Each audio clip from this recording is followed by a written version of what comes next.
안녕하세요. 오직 말씀 8번째 시간입니다. 계시록 2장 12절 시작하겠습니다. 버가모 교회 사자에게 편지하기를 좌우에 날선검을 가진 이가 가라사대. 여기까지입니다. 2장 1절에서 11절까지는 에베소와 서머나 교회 사자에게 전한 내용이었고요. 이제 12절부터는 버가모 교회의 천사에게 전하는 내용이죠. To the angel of the church. 교회의 천사에게 어떤 교회입니까? In Pergamum write. 버가모 교회에 있는 천사에게 쓴 내용이죠. These are the words of him. 그의 말씀이 여기 있다. 이런 뜻이죠. 그런데 힘은, 즉 그는 누구인가요? Who has the sharp. 날카로운 것을 가진 분이죠. 그 날카로운 것이 또 무엇입니까? Double-edged sword. 양쪽에 날이 서 있는 검입니다. 즉 좌우에 날선검이 되겠습니다. sword는 나이프를 말하는 칼과는 다른 전투용, 무기용 검을 sword라고 한다고 지난 영상에서 봤으니까 생략하겠습니다. 이제 13절입니다. 내가 어디 사는 것을 내가 아노니 거기는 사단의 위가 있는 데라. 내가 내 이름을 굳게 잡아서 내 충성된 증인 안디바가 너희 가운데 곧 사단에 거하는 곳에서 죽임을 당할 때에도 나를 믿는 믿음을 저버리지 아니하였도다. 여기까지입니다. I know where you live. 나는 네가 사는 곳을 안다. 그런데 그곳이 어디입니까? Where Satan has his throne. 네, 그곳은 사단의 왕좌가 있는 곳입니다. 계시록 1장에서 같은 단어가 나왔었죠. 그때는 하나님의 보좌를 말할 때도 throne이 나왔습니다. Yet you remain true by name. 그러나 너는 내 이름에 진실함으로 충실하게 남아있다. 그러니까 네가 사단의 위가 있는데 거하지만 아직 믿음을 완전히 버리지는 않고 있다는 것이죠. You did not renounce.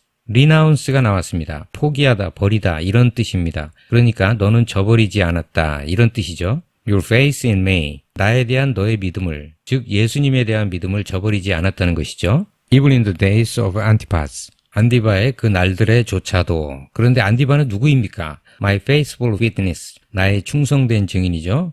Who has put to death. 그러나 안타깝게도 안디바는 죽음에 던져졌습니다. 어디서요? In your city where Satan lives. 사단이 살고 있는 너의 도성 안에서. 네, 정리하면 너는 사단이 거하는 곳에서 사는 줄 내가 아는데 그 사단이 안디바를 죽일 때에도 나를 믿는 믿음을 저버리지 않았다고 말씀하시는 내용이죠. 이제 14절입니다. 그러나 내게 두어 가지 책망할 것이 있나니 거기 내게 발람의 교훈을 지키는 자들이 있도다. 발람이 발락을 가르쳐 이스라엘 앞에 올무를 놓아 우상의 제물을 먹게 하였고 또 행음하게 하였느니라. 여기까지입니다.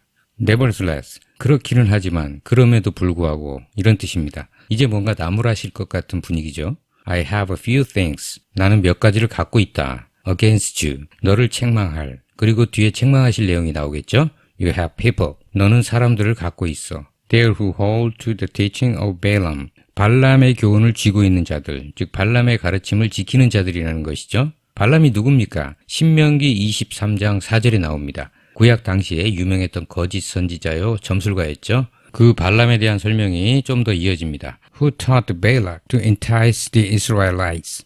entice 혹은 entice라고 발음하죠. 유인하다, 유도하다 이런 뜻입니다. 그리고 이스라엘라이트가 나왔습니다. 고대 히브리인을 말하는 것이죠. 그러니까 다시 해석하면 발락에게 이스라엘 자손들을 꼬시라고 가르친 자였다는 것이죠. 또 이 자의 악행은 여기서 끝나지가 않습니다. To sin by eating food. 음식을 먹어서 죄를 짓게 한 것이죠. 어떤 음식입니까? Sacrifice to idols. 우상에게 제물로 바쳐진 음식이죠. 또 다른 악행이 있습니다. And by committing sexual immorality. 네, immorality가 나왔네요. 부도덕, 악독, 음란, 외설 이런 뜻입니다. 그러니까 음란한 행위에 참여케 했다는 것이죠. 이런 여러 가지 나쁜 짓을 조장하고 꼬셔서 이스라엘 자손들을 악행에 빠지게 한 것을 지키는 자들이 있다는 것이죠. 이제 15절부터 16절입니다. 이와 같이 내게도 니골라당의 교훈을 지키는 자들이 있도다. 그러므로 회개하라. 그리하지 아니하면 내가 내게 속히 임하여 내 입의 검으로 그들과 싸우리라. 여기까지입니다. Likewise, 부사죠. 이같이 또한 마찬가지로 이런 뜻입니다. You also have. 너도 갖고 있다. 뭘 갖고 있습니까? Those who hold to the teaching of the Nicolaitans.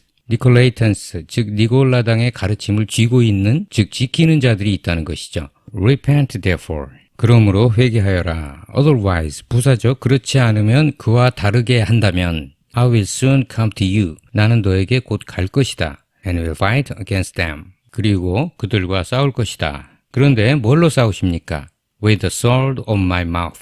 내 입의 검으로 싸울 것이다. 이런 말씀이죠. 여러분, 과연 검은 무엇입니까? 이는 바로 거짓말된 사탄의 비진리에 대해서 예수님의 참 진리의 말씀의 검으로 싸우신다는 뜻이 되는 것이죠. 자, 오늘은 여기까지 하고요. 다음 시간에는 17절부터 이어가겠습니다. 함께해 주셔서 감사합니다.